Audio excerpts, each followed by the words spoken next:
আচ্ছা, এখানে যে কয়জন যুক্ত হয়েছে আমরা জমে চলে যাই। আর এই কমেন্ট লেখার ইয়েটা দ্রুত করে ফেলুন। এখানে কয়জন যুক্ত হলো? 3 জন। আচ্ছা, এদেরকে আনমিউট করে দেন আপাতত।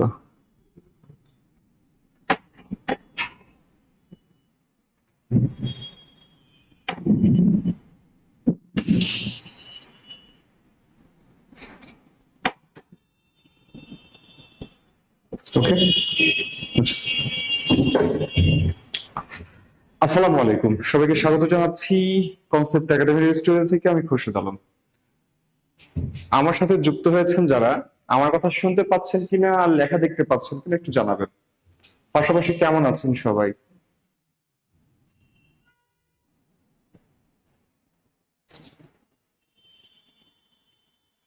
আমার কথা শোনা যায় কিনা একটু জানাবেন আমাকে। দেখি না তো।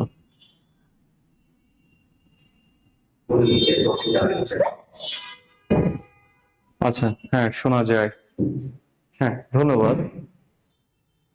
হ্যাঁ, সালাম দিয়েছেন দেখছি ইব্রাহিম।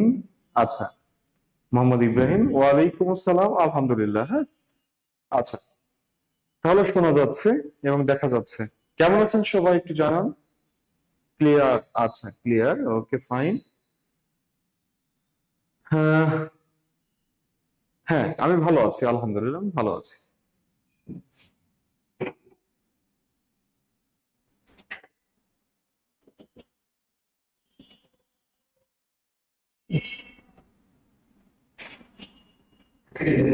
রেখে দেবো?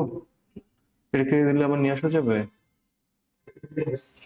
আচ্ছা, এটাকে ছোট করে দিই, কাটা লাগবে না। আচ্ছা, ওকে। যাই হোক, আজকে আমাদের প্রথম ক্লাস আমরা বাংলা দিয়ে শুরু করেছি। আপনারা আমার সাথে যারা যুক্ত হয়েছেন সবাই, সবার উদ্দেশ্য একটি জায়গাতে, আমরা সবাই একটা জায়গাতে এক, মানে আমাদের একটা জায়গাতে মিল আছে, সেটি হচ্ছে আসন্ন যে প্রাইমারি প্রধান শিক্ষক নিয়োগ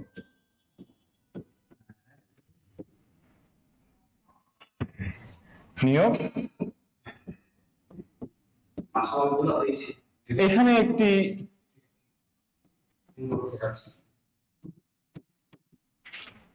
সিট অর্জন,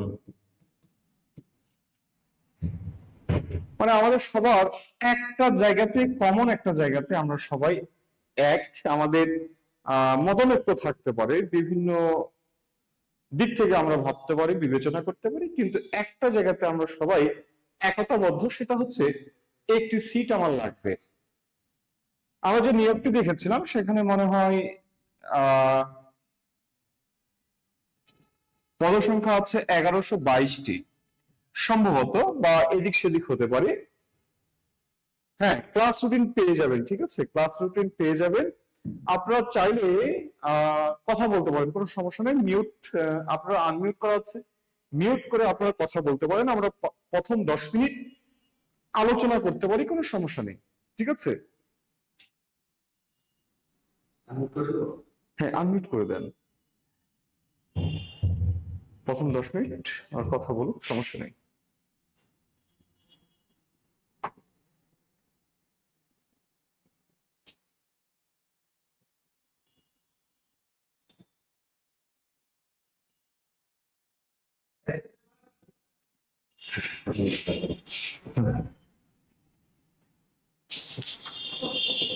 আচ্ছা, আপনাদের কারো কোনো বক্তব্য আছে? একটু বলবেন, থাকলে অবশ্যই বলবেন। আপনারা কথা বলতে পারবেন, সমস্যা নেই। আপনাদেরকে আহ সময় দিচ্ছি, সুযোগ দেওয়া হচ্ছে, আপনারা চাইলে কিছু বলতে পারেন। ওয়ালাইকুম আসসালাম। হ্যাঁ, আলহামদুলিল্লাহ ভালো আছি। জি বলেন।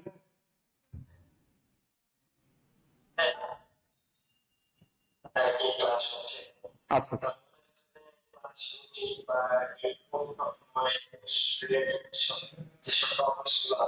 হুম।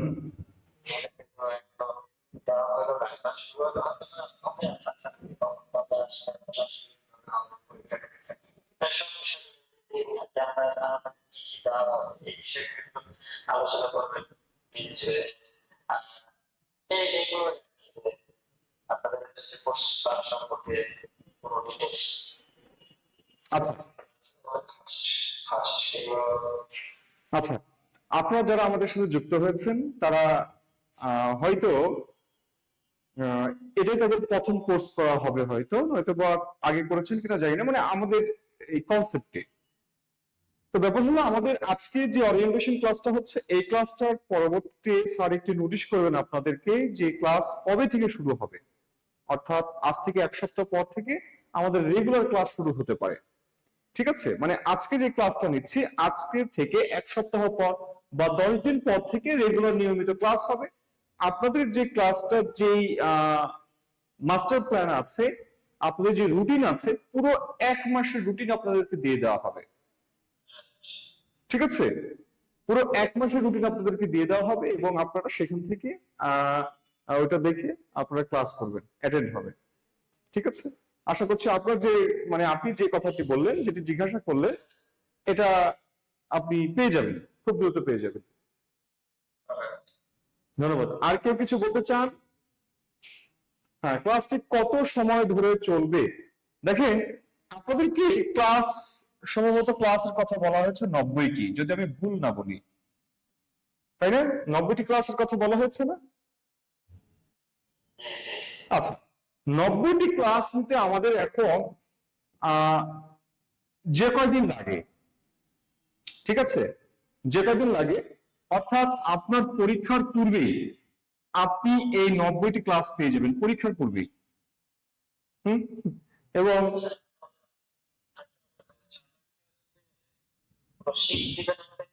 আচ্ছা, আহ শীট সম্পর্কিত কোনো বার্তা কি আপনাদেরকে দেওয়া হয়েছে, এটা বলবেন আগে।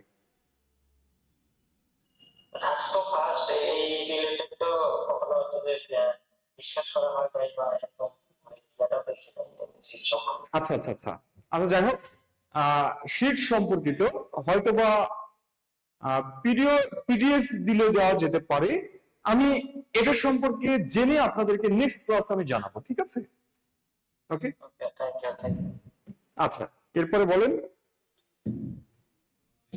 ওয়ালাইকুম আসসালাম। জি বলেন।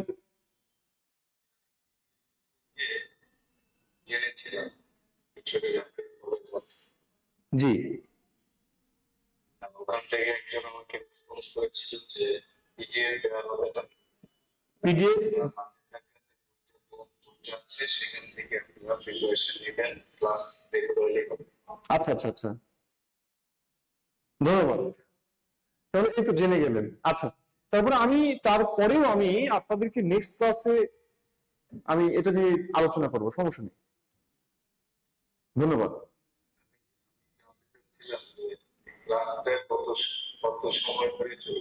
আচ্ছা, আমাদের সচরাচর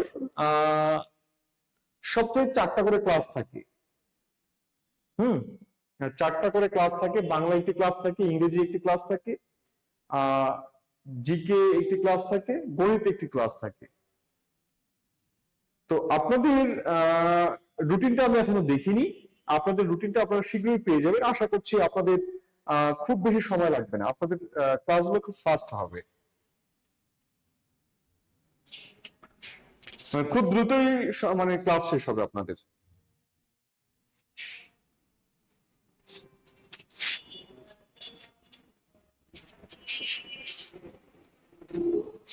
জি, তারপরে বলেন। আচ্ছা, কোর্স সংক্রান্ত ছাড়া, মানে কোর্স রিলেটেড ছাড়া অন্য কোনো কিছু জিজ্ঞাসা আছে কিনা এটি একটু বলবেন। সার্কুলার সংক্রান্ত বা যে কোনো কিছু সম্পর্কে জানার আছে কিনা একটু একটু বলবেন।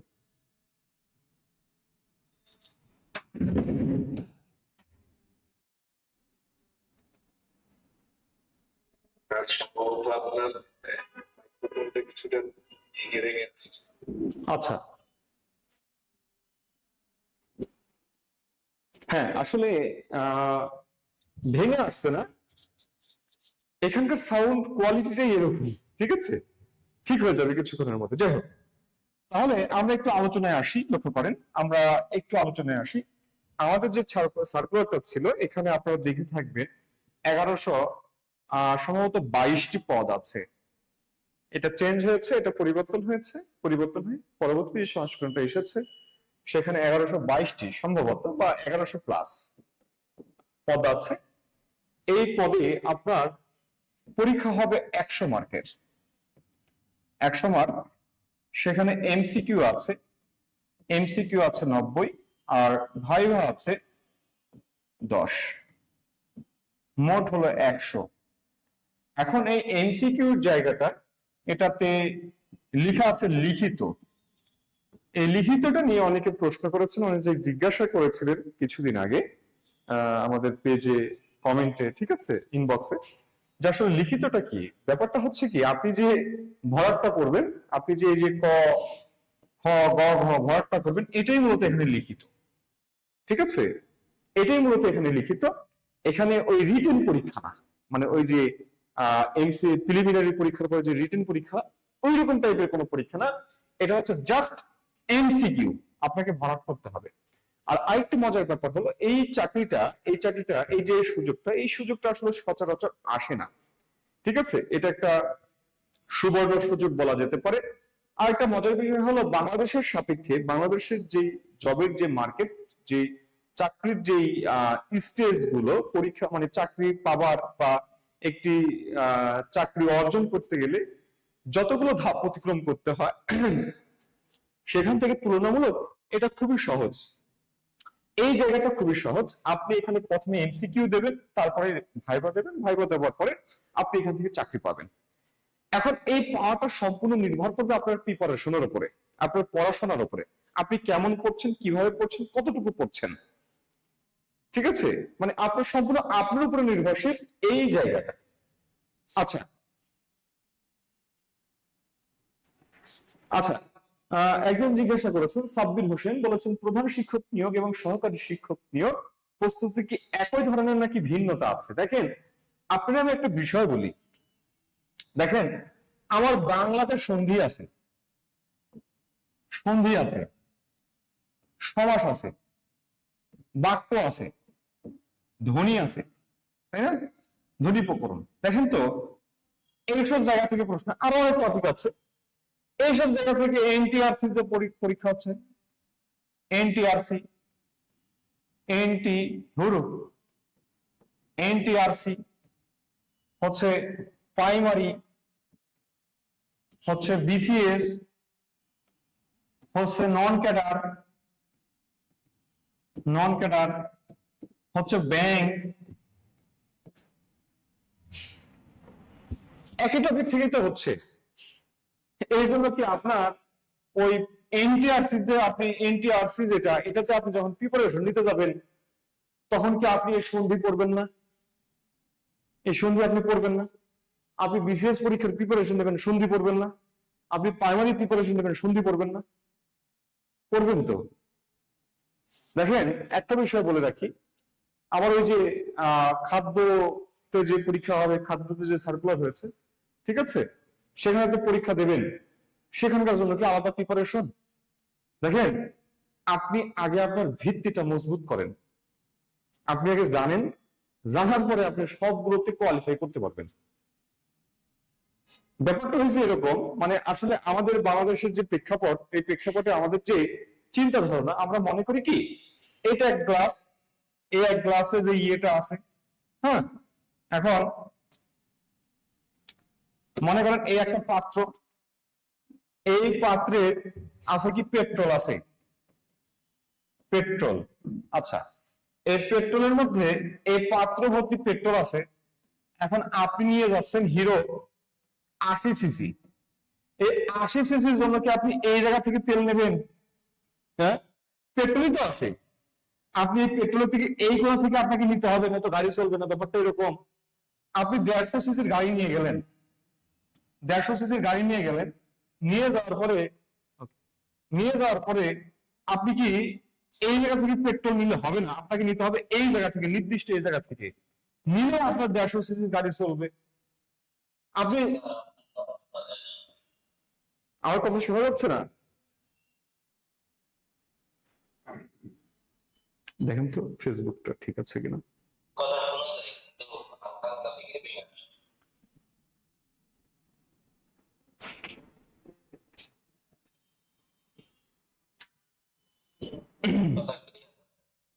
আমি বুঝতে পেরেছি আপনার কথা। আচ্ছা, এখন একটু দেখেন তো ঠিক আছে কিনা।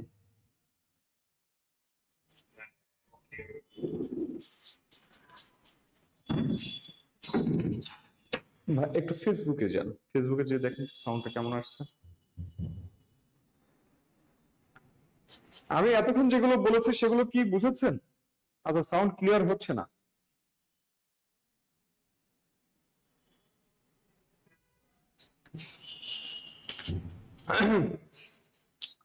আচ্ছা, আমাদের কাজ চলছে, ঠিক হয়ে যাবে আশা করছি। দেখেন, তাহলে আমি যে কথাটা বলতে চাচ্ছি, বুঝাতে চাচ্ছি আপনাদেরকে, যে আমার কথা নিশ্চয় বুঝতে পেরেছেন যে আপনি মাইক্রোতে যাবেন, যে তেল নিবেন আপনাকে এই জায়গা থেকে নিতে হবে, ব্যাপারটা এরকম না। পুরো পাত্রে যেটা আছে এটা সবার জন্য ঠিক আছে, একই জিনিস। অর্থাৎ আপনি এনটিআরসি যে পরীক্ষা দেন, প্রাইমারিতে দেন, বিসিএস দেন, আর নন টেন্ডার ব্যাংক দেন, যেটাই আপনি দেন, এই সন্ধি থেকে যে মানে ওই সন্ধিটাই আপনাকে পড়তে হবে, ওটাই পড়তে হবে। ওটা যদি আপনি ঠিকঠাক করে পড়তে পারেন, ঠিকঠাক যদি আপনি পড়েন, তাহলে আপনি ওই এনটিআরসিতে যেটা আসবে ওটাও পারবেন, প্রাইমারিতে যেটা আসবে ওটাও পারবেন, নন টেন্ডারে যেটা আসবে ওইটাও পারবেন, বিসিএস যেটা আসবে ওইটাও পারবেন। ঠিক আছে? এই জন্য যে এইটার জন্য আলাদা প্রিপারেশন নিতে হয়, ওইটার জন্য আলাদা প্রিপারেশন নিতে হয়, ব্যাপারটা এরকম না। কথা বুঝতে পেরেছেন? কথা কি বুঝতে পেরেছেন?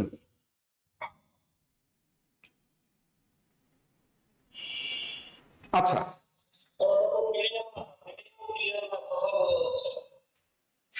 ভিডিও খুব আস্তে আস্তে আসছে, সেভাবে তো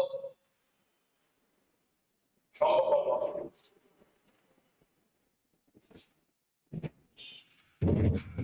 বলছে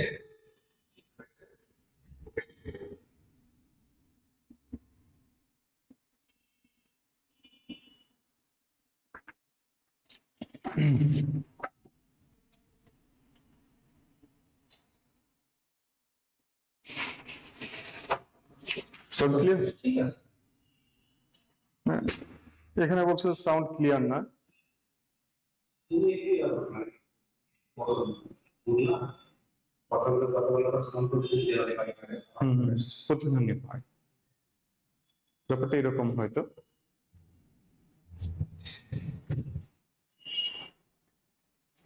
আচ্ছা,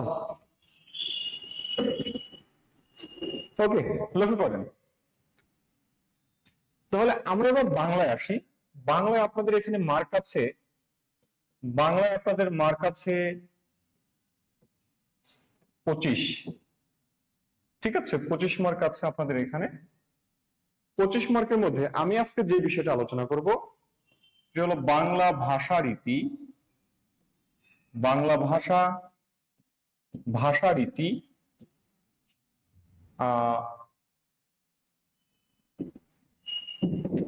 বাংলা লিপি, আর বাংলা ভাষার ক্রমবিকাশ।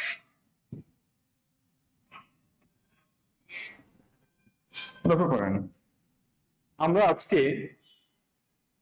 আজকে এই বিষয়গুলো আলোচনা করব, বাংলা ভাষা, ভাষারীতি, বাংলা লিপি, বাংলা ভাষার ক্রমবিকাশ। ঠিক আছে? আচ্ছা, এরপরে আসি লক্ষ্য করেন আমাদের প্রথম টপিকটা হচ্ছে বাংলা ভাষা।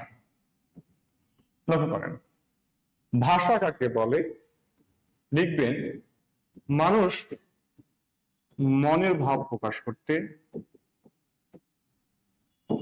মানুষ মনের ভাব প্রকাশ করতে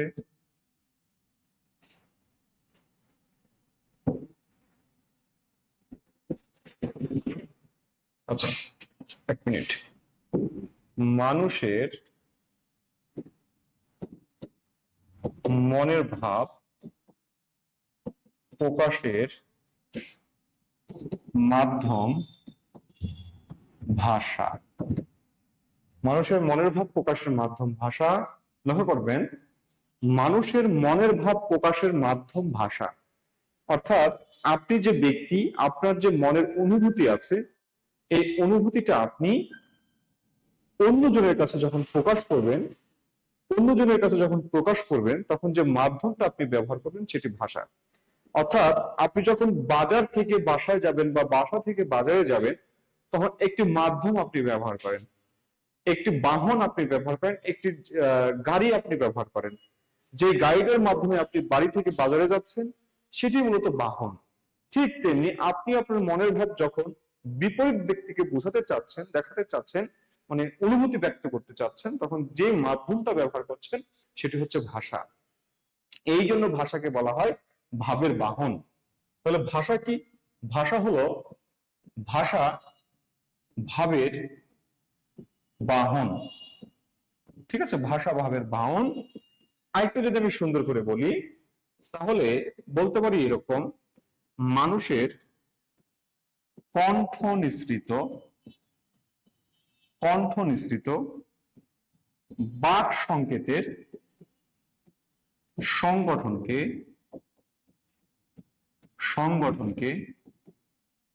ভাষা বলে। ভাষা বলে মানুষের কণ্ঠ নিঃসৃত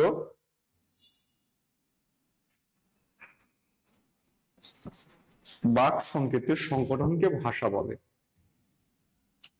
তাহলে দেখেন আমি এখানে তিনটা তথ্য লিখেছি, তিনটা তথ্যই গুরুত্বপূর্ণ।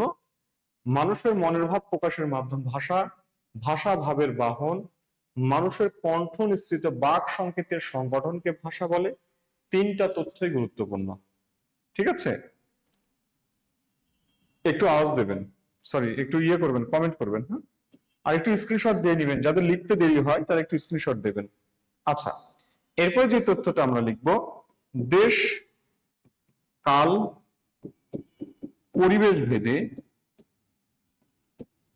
ভেদে ভাষা পরিবর্তন হয়।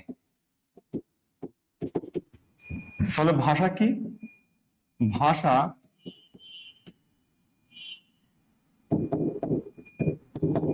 পরিবর্তনশীল। ভাষা পরিবর্তনশীল। তাহলে দেখেন আমি লিখেছি দেশ কাল পরিবেশ ভেদে ভাষার পরিবর্তন হয়, সুতরাং ভাষা পরিবর্তনশীল। ভাষা পরিবর্তনশীল। ভাষা পরিবর্তনশীল। তাহলে দেশ কাল পরিবেশ ভেদে ভাষার পরিবর্তন হয়, ভাষা পরিবর্তনশীল।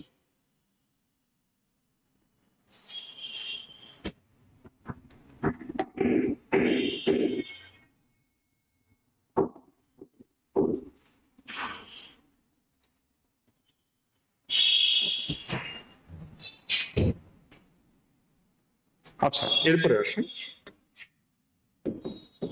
ভাষা সৃষ্টি হয় ধ্বনির মাধ্যমে। ধ্বনির মাধ্যমে ধ্বনি সৃষ্টি হয় বা ধ্বনির উৎস বাকযন্ত্র। ধ্বনির উৎস বাকযন্ত্র।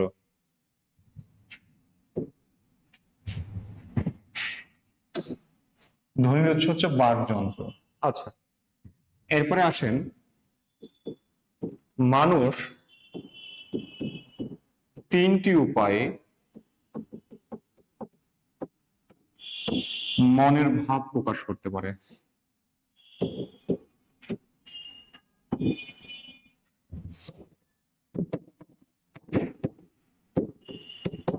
মনের ভাব প্রকাশ করতে পারে। 1 নম্বর হলো কণ্ঠধ্বনি, 2 নম্বর হলো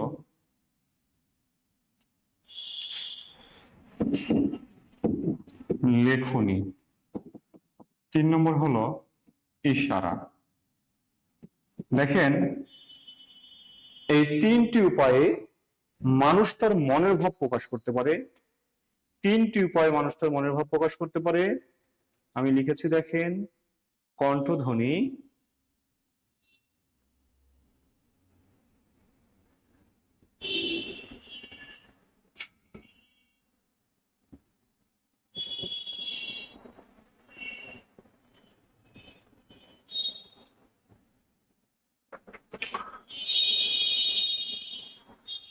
আচ্ছা যারা ফেসবুকে ক্লাস করছেন আপনারা করেন, ঠিক আছে, ওকে, সমস্যা নাই, ফেসবুকে করেন, যারা জুমে করছেন নো প্রবলেম, যেখানে করছেন করেন, সমস্যা নেই। আচ্ছা দেখেন আমি লিখেছি যে 3টি উপায়ে মানুষ মনের ভাব প্রকাশ করতে পারে। 3টি উপায় কি কি? একটা বলেছি কণ্ঠধ্বনি, কণ্ঠধ্বনি অর্থাৎ কথা বলার মধ্য দিয়ে মনের ভাব প্রকাশ করা যায়, এবং সবচেয়ে উৎকৃষ্ট সবচেয়ে সূক্ষ্ম ভাবে মনের ভাব প্রকাশ করা যায় কণ্ঠধ্বনির সাহায্যে। দেখেন আপনি লিখে কিন্তু সব বুঝাইতে পারবেন না। আপনার মনের আবেগ অনুভূতি, আপনি আপনার প্রিয়জনের কাছে যখন আপনি আপনার মনের আবেগ অনুভূতি বোঝান, হ্যাঁ, কখনো কেঁদে বোঝান, কখনো হেসে বোঝান, কখনো বিভিন্ন ভাবে অঙ্গভঙ্গি করে বোঝান, লিখার মাধ্যমে কি সেটা পারবেন? সেটা পারবেন না, ঠিক আছে। তাহলে এই যে কথা বলার যে এক্সপ্রেশন, কথা বলার মাঝে যে একটা মানে ভাব, অন্যরকম একটা বিষয়, মানে একটা কথাকে বিভিন্ন ভাবে প্রকাশ করা যায়, সেটা সম্ভব কণ্ঠধ্বনির সাহায্যে। হ্যাঁ, লিখনের সাহায্যে অতটা ঠিকঠাক হয় না, আর ইশারা হচ্ছে ভিন্ন বিষয়। তাহলে এই জায়গাতে দেখেন এখানে যে 3টি উপায় বলেছি, কণ্ঠধ্বনি যেটা, এটা মূলত কি? এইটা হচ্ছে আপনার মুখের ভাষা, যেটা দিয়ে সূক্ষ্মাতি সূক্ষ্মভাবে সূক্ষ্মভাবে ভাব প্রকাশ করা যায়, প্রকাশ হয়, ঠিক আছে। 3টার মধ্যে শুধু এটা দিয়ে সূক্ষ্মাতি সূক্ষ্মভাবে মনের ভাব প্রকাশ করা যায়। আর ইশারা যে ভাষাটা, এই ভাষাটা হচ্ছে মূলত আমাদের যেই বাক প্রতিবন্ধীরা আছে, বাক প্রতিবন্ধী যারা কথা বলতে পারেন না, তারা ব্যবহার করেন।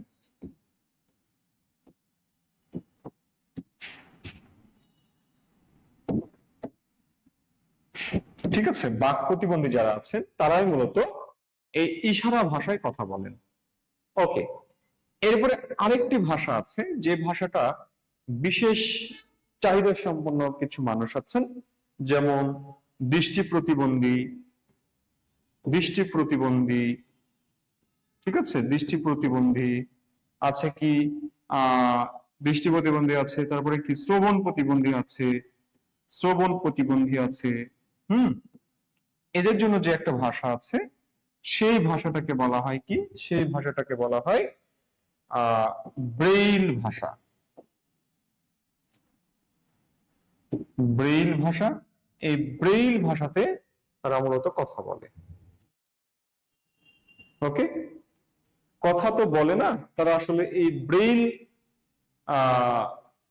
ভাষা তারা ব্যবহার করে তাদের চলাচলের জন্য। এটা এক ধরনের বৈজ্ঞানিক ভাবে আর কি একটা স্তর, মানে ওদেরকে দেখবেন যে ওরা একটা ওয়ে অনুযায়ী চলে বা হাঁটাহাঁটি করে। আপনারা দেখবেন যে দৃষ্টি প্রতিবন্ধী যারা আছে তারা যে সিস্টেমটা ব্যবহার করে সেটাকে বলা হয় ব্রেইল ভাষা, ঠিক আছে, দৃষ্টি প্রতিবন্ধী এবং শ্রবণ প্রতিবন্ধী। আচ্ছা, আমার মনে হয় এতটুকু আপনাদের লেখা হয়েছে বা তোলা হয়েছে। ওকে, এতটুকু যদি হয় তাহলে আমরা একটু সামনে যাই। দেখেন গুরুত্বপূর্ণ একটা বিষয়, সংখ্যাগত ধারণা। আমরা সংখ্যাগত ধারণাটা একটু দেখব। সংখ্যাগত ধারণাটা দেখেন, এখানে হচ্ছে বাংলা ভাষার অবস্থান। তার আগে আমি একটা বিষয় লিখি। আচ্ছা, এটাই লিখি। পৃথিবীতে মাতৃভাষার দিক থেকে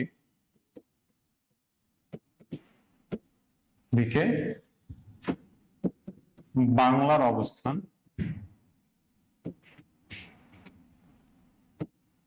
কত? বাংলার অবস্থান পঞ্চম। বাংলার অবস্থান পঞ্চম। আর যদি আমরা প্রথমটা দেখি তাহলে প্রথমটা হচ্ছে মান্দারিন। মান্দারিন চীন, চীনের মান্দারিন ভাষা। ঠিক আছে, এটা হচ্ছে প্রথম। এরপরে যেটা আছে, পৃথিবীতে ব্যবহারকারী বা ভাষাভাষী, যদিও ভাষাভাষী শব্দটা ভুল, তারপরে যেহেতু এটাই প্রশ্নে আসে সুতরাং আমরা এটাই লিখি। ভাষাভাষীর দিক থেকে বাংলার অবস্থান সপ্তম। প্রথম হইল ইংরেজি, প্রথম ইংরেজি। এরপর তথ্যটা লিখবেন দাপ্তরিক দিক থেকে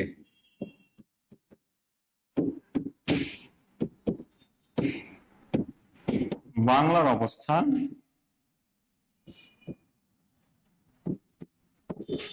দশম। প্রথম ইংরেজি, প্রথম ইংরেজি। প্রথম ইংরেজি। একটু স্ক্রিনশট দেবেন নয়তো বা নোট করবেন, দুইটার একটা।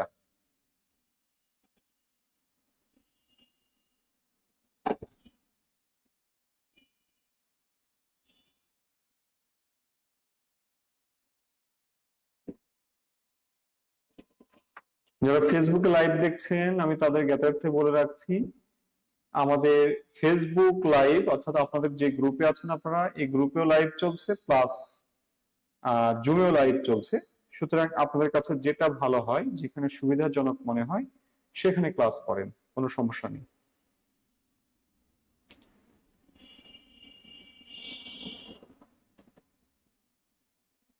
আচ্ছা, একটু রেসপন্স করবেন। হ্যাঁ, যারা আছেন জুমে, যারা আছেন একটু রেসপন্স করেন, কমেন্ট করেন যে বুঝলেন কিনা। দেখেন, মাতৃভাষা মানে বাংলায় কথা বলে, যাদের বাংলা ভাষা মাতৃভাষা, মায়ের ভাষা, এরকম জনগণের দিক থেকে যত জনগণ আছে সেই অবস্থানের ভিত্তিতে বাংলা হচ্ছে পঞ্চম অবস্থান। আর আরেকটি হচ্ছে বাংলা ভাষা ব্যবহার করে, এর দিক থেকে বাংলার অবস্থান সপ্তম। আর অফিসিয়াল ল্যাঙ্গুয়েজ বা দাপ্তরিক ভাষা হিসেবে বাংলা ভাষা মানে বাংলার অবস্থান দশম। এরপরে আসেন বাংলা ভাষা নিয়ে গবেষণা বা কাজ করে বাংলা একাডেমি। ঠিক আছে, বাংলা একাডেমি। আর যদি আমি বলি বিশ্বের সকল ভাষা নিয়ে কাজ করে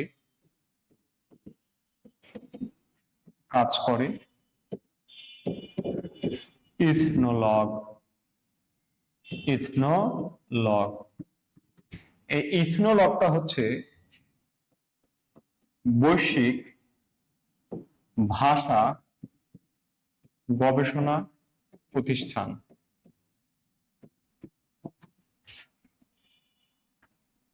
যারা প্রতি বছর 21 ফেব্রুয়ারি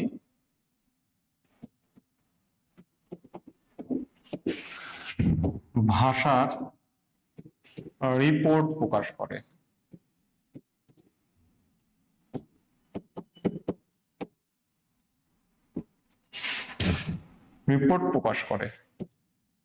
মনে রাখবেন, এই যে আমরা বলছি ব্যবহারকারীর দিক থেকে সপ্তম, মাতৃভাষার দিক থেকে পঞ্চম, এই নাম্বারিংটা কে করেছে? এই নাম্বারিংটাই করেছে মূলত একটা প্রতিষ্ঠান, সেই প্রতিষ্ঠানটা হলো এই যে ইথনোলগ। এই ইথনোলগই বলেছে যে বাংলার অবস্থান পঞ্চম, বাংলার অবস্থান সপ্তম। ঠিক আছে, এই ইথনোলগ প্রতি বছর 21 ফেব্রুয়ারি, অর্থাৎ আজকে আমি যে তথ্যটা আপনাদেরকে দিলাম, এই যে তথ্যগুলো দিলাম, এই তথ্যগুলো 2026 সালের 21 ফেব্রুয়ারির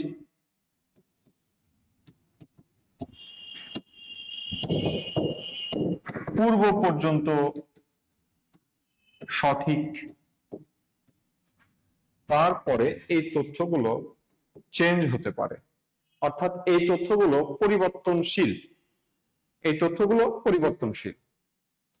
আচ্ছা, তাহলে দেখেন, এই যে 21 ফেব্রুয়ারি রিপোর্ট প্রকাশ করে, এখন কত 2025 সাল। এই যে 25 আছে না, এই 25-এর সাথে আপনি 3 যোগ করেন, হবে কত 28। অর্থাৎ 2025 সালে আমরা যে তথ্য, মানে আজকে আমি যে তথ্যগুলো লিখেছি, এই তথ্যটা লিখেছি 28তম রিপোর্ট, 28তম রিপোর্ট অনুযায়ী, তাহলে আপনাকে আমি বোঝাতে চাচ্ছি, যত সাল হবে সালের সাথে জাস্ট আপনি 3 যোগ করবেন, 3 যোগ করবেন, 3। 26 সাল, 26 সালের রিপোর্ট প্রকাশ হবে, 26 যোগ 3 29, 29তম রিপোর্ট প্রকাশ হবে। ঠিক আছে, এরকম ব্যাপারটা। আচ্ছা, আমরা মনে হয় এতটুকু বুঝেছি। আমি নেক্সট পেজে যাচ্ছি। লক্ষ্য করেন, পৃথিবীতে মোট ভাষা আছে 7159টা। পৃথিবীতে মোট ভাষা আছে 7159টি। এটা ইথনোলগের মত, ইথনোলগের মত। ঠিক আছে, আর নবম দশম শ্রেণীর যে বইটা আছে সেখানে যেটা বলা হচ্ছে 3500, এটা বহু আগের কথা। এটা বহু আগের কথা। আজকে 25 সাল, আর এটা যখন বলেছে সেটা মনে হয় সেই 1990-এর পর বা 2000 সালের আগে বলেছিল যে পৃথিবীতে 3500-এর মতো ভাষা আছে। সেই কথাটাকে নিয়ে আজও ওই একই বয়ান দেওয়া হচ্ছে, পৃথিবীতে ভাষার সংখ্যা 3500, 3500, 3500। অথচ প্রত্যেক বছর বছর ভাষা কমে বাড়ে, নতুন ভাষার জন্ম হয়, এরকম হয় আর কি। ঠিক আছে, তাহলে আমি যে কথাটা বলেছি আসলে আমার সাথে কানেক্টেড নাই। হ্যাঁ,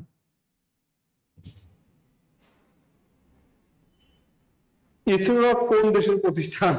আচ্ছা, এটা একটু গুগল করবেন। হ্যাঁ, এটা কোন দেশে, এটা সদর দপ্তর, এটা আমার জানা নেই।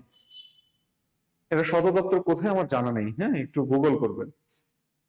আচ্ছা, ওকে। এবার দেখেন পরের যে তথ্যটা বলছি, পৃথিবীতে মোট ভাষা আছে 7159টা। পৃথিবীতে বেশি ভাষার দেশ আপনারা নিশ্চয়ই এটা জানেন, পাপুয়া নিউগিনি। ভাষা আছে 840টা। কম ভাষার দেশ একটাই আছে, সেটি হলো উত্তর কোরিয়া। আছে মাত্র একটি ভাষা। ঠিক আছে, একটি ভাষা আছে। আর বাংলাদেশে ভাষা আছে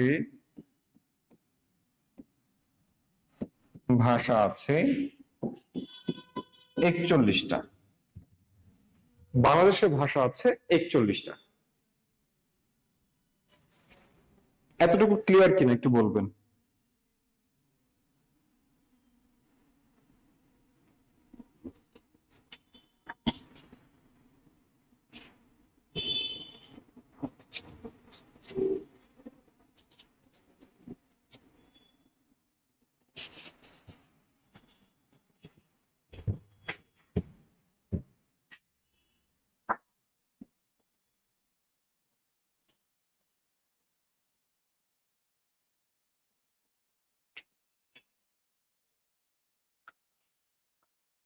আচ্ছা, এত ডিপলি কোশ্চেন কি পরীক্ষায় আসে?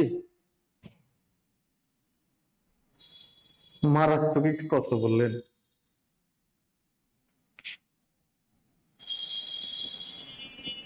জানবেন, একটু ভালোভাবে জানেন, ঠিক আছে? না, এত ডিপলি কোশ্চিন আসে না, ঠিক আছে? আচ্ছা, লক্ষ্য করেন, দেখেন এরপরে যেটা বলছি, বাংলায় কথা বলে 27 কোটি মানুষ। 27 কোটি মানুষ। এখন কথা হলো যে 27 কোটি মানুষ আমি বলছি, এটা আপনার নবম দশম শ্রেণীর বইতে যখন যাবেন সেখানে দেখবেন 30 কোটি লেখা আছে, ঠিক আছে? 30 কোটি লেখা আছে। এইটা হচ্ছে নবম দশম শ্রেণীর বই অনুযায়ী, আর এইটা হচ্ছে ইথনোলগ অনুযায়ী। ইথনোলগ অনুযায়ী হচ্ছে 27 কোটি মানুষ কথা বলে, আর নবম দশম শ্রেণীর বইটা অনুযায়ী 30 কোটি মানুষ কথা বলে বাংলাতে। ওকে, এরপরে দেখেন বাংলা মানে কোথাকার মানুষ, মানে এই যে বাংলা ভাষার কথা বলছে, কারা বাংলা ভাষায় কথা বলছে? বাংলা, বিহার, উড়িষ্যা, অর্থাৎ বাংলাদেশ, বিহার, উড়িষ্যা, এই তিনটা অঞ্চলের মানুষ কথা বলে। আবার দেখেন বাংলাদেশ অর্থাৎ বাংলা দুইটা ভাগ আছে, দুইটা ভাগ আছে। আমি প্রথমে 27 কোটিটা নেব, এইটা নিব, এইটা 27 কোটি নেব। 27 কোটি যদি না পাই তাহলে এইটা নেব। আচ্ছা, বাংলাদেশ ছাড়া আছে কি? পশ্চিমবঙ্গ আছে, পশ্চিমবঙ্গের ভাষা বাংলা। বাংলা, বিহার, উড়িষ্যা, পশ্চিমবঙ্গ। দেখেন সে সময় বাংলা কিন্তু পুরো বাংলাটাই, মানে পূর্ববঙ্গ পশ্চিমবঙ্গ পুরোটা মিলে বাংলা, ঠিক আছে? সেই বাংলা, দুই বাংলা, বিহার, উড়িষ্যা, আর সাথে আরেকটা অঞ্চল আছে সেটা ত্রিপুরা। আমার ঝাড়খণ্ডেও বাংলা ভাষায় কথা বলে, ত্রিপুরা, তবে এগুলোই বেশি, ঠিক আছে? ওকে, এরপরে বাংলা দেশ ছাড়াও বাংলা অন্যতম দাপ্তরিক ভাষা। দাপ্তরিক ভাষা, অন্যতম দাপ্তরিক ভাষা কোথাকার? এক হচ্ছে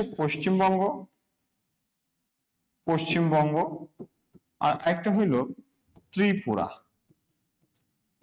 এই দুটো অঞ্চলের ভাষা, দাপ্তরিক ভাষা বাংলা। এই দুটো অঞ্চলের দাপ্তরিক ভাষা বাংলা, ঠিক আছে?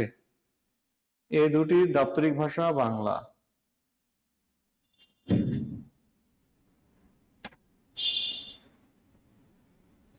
হ্যাঁ, সুমাইয়া আক্তার, প্রীতি, অবশ্যই 27 নেবেন। 27 যদি না পান সেক্ষেত্রে 30 নেবেন। ওকে, আচ্ছা, ওকে, আমাদের মনে হয় এতটুকু বোঝা শেষ, লেখা শেষ, ঠিক আছে? এতটুকু বোঝা শেষ, লেখা শেষ। আচ্ছা, এরপরে আসেন বাংলা ভাষার ক্রমবিকাশ। বাংলা ভাষার ক্রমবিকাশ মানে এক কথায় জন্ম, বাংলা ভাষার জন্ম, ঠিক আছে? এখন দেখেন বাংলা ভাষার জন্ম হয়েছে, অর্থাৎ আমি যদি তার আগে একটা কথা বলি, পুরো পৃথিবী জুড়ে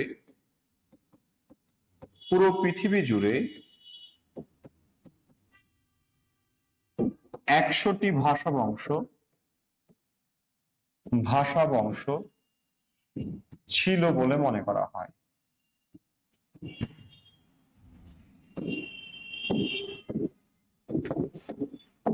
দেখেন 100টি ভাষা বংশ ছিল বলে মনে করা হয়। এই তথ্যটা কোনোদিন আসেনি পরীক্ষায়, হ্যাঁ? এই তথ্যটা কোনোদিন পরীক্ষায় আসেনি, কোনোদিন আসবেও না। এই তথ্যটা কোনোদিন পরীক্ষায় আসেনি, আসবেও না। আরেকটা ব্যাপার হলো, আসার এটার কোনো চান্স নেই, কিন্তু আপনার জেনে রাখাটা ভালো।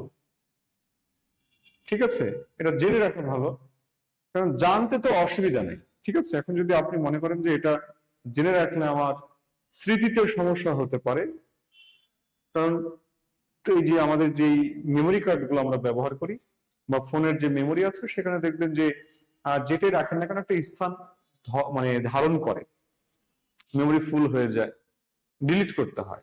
আর আমাদের মেমোরিটা আসলে এরকম না যে ডিলিট করতে হবে। আমাদের মেমোরিতে অনেক তথ্য রাখা যায়। রাখলে ভালো, না রাখলে সমস্যা নেই।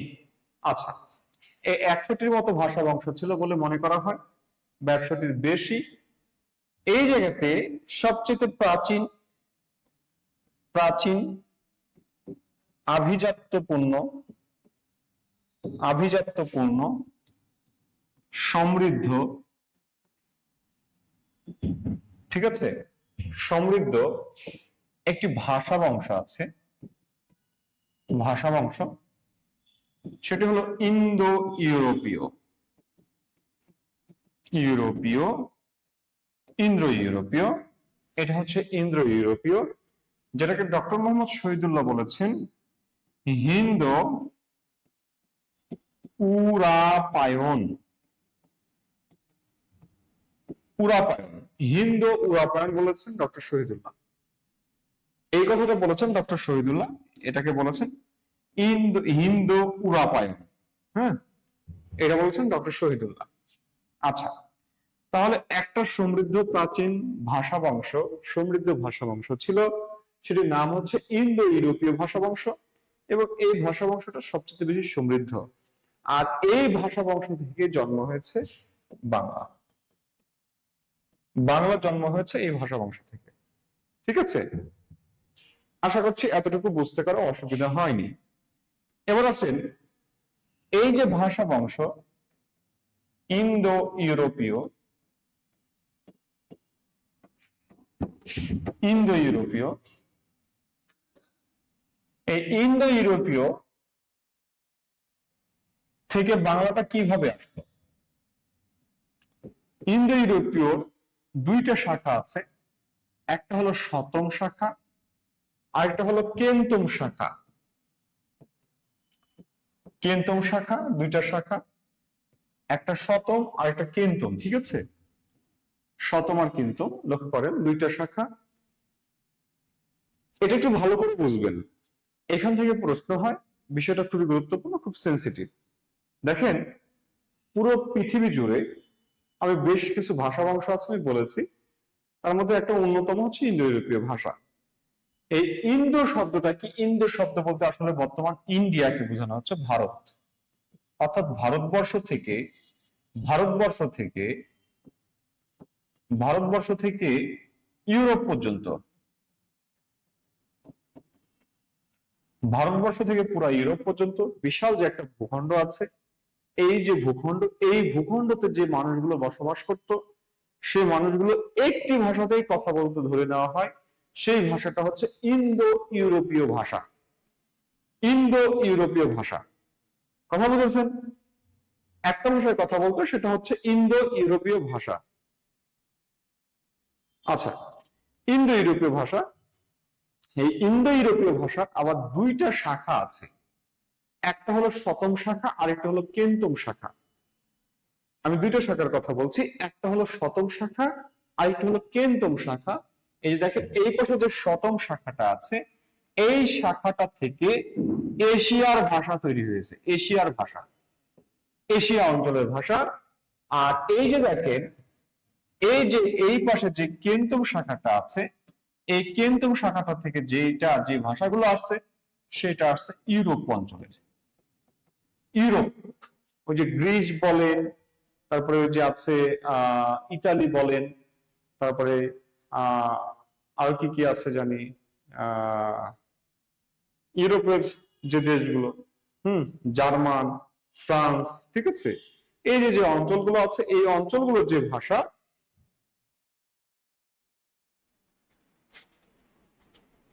আচ্ছা আচ্ছা। যে অঞ্চলগুলোর যে ভাষা, এই ভাষাগুলো আসছে মূলত এই কেন্তন শাখা থেকে। কথা বুঝছেন? ইন্দোটা হচ্ছে এশিয়ার অঞ্চল, এশিয়া, ভারত থেকে ইউরোপ পর্যন্ত বিশাল ভূখণ্ড। এই বিশাল ভূখণ্ডের মধ্যে দেখেন ইউরোপকে বাদ দিলে বাকি যেটুকু থাকে সেটুকু হচ্ছে এশিয়া, এশিয়া মহাদেশ, মানে ভারতবর্ষ পর্যন্ত এশিয়া মহাদেশ। এই ভারতবর্ষ পর্যন্ত এশিয়ার মধ্যে যে অঞ্চলগুলো আছে, ইউরোপ থেকে এশিয়ার মধ্যে যে অঞ্চলগুলো আছে, সেগুলোর যে ভাষাটা আসছে সেই ভাষাটা আসছে শতম শাখা, সরি হ্যাঁ, এশিয়ার ভাষাগুলো আসছে শতম শাখা থেকে। আর কেন্তন থেকে আসছে কোন ভাষা? কেন্তন থেকে আসছে আপনার ইউরোপের ভাষাগুলো। তবে মজার বিষয় হয়েছে কি জানেন, এই জায়গা থেকে দুইটা ভাষা, এশিয়ার ভাষা তৈরি হয়েছে, দুইটা ভাষা, একটা পূর্ব এশিয়া আর একটা পশ্চিম এশিয়া। হ্যাঁ, পশ্চিম অঞ্চলে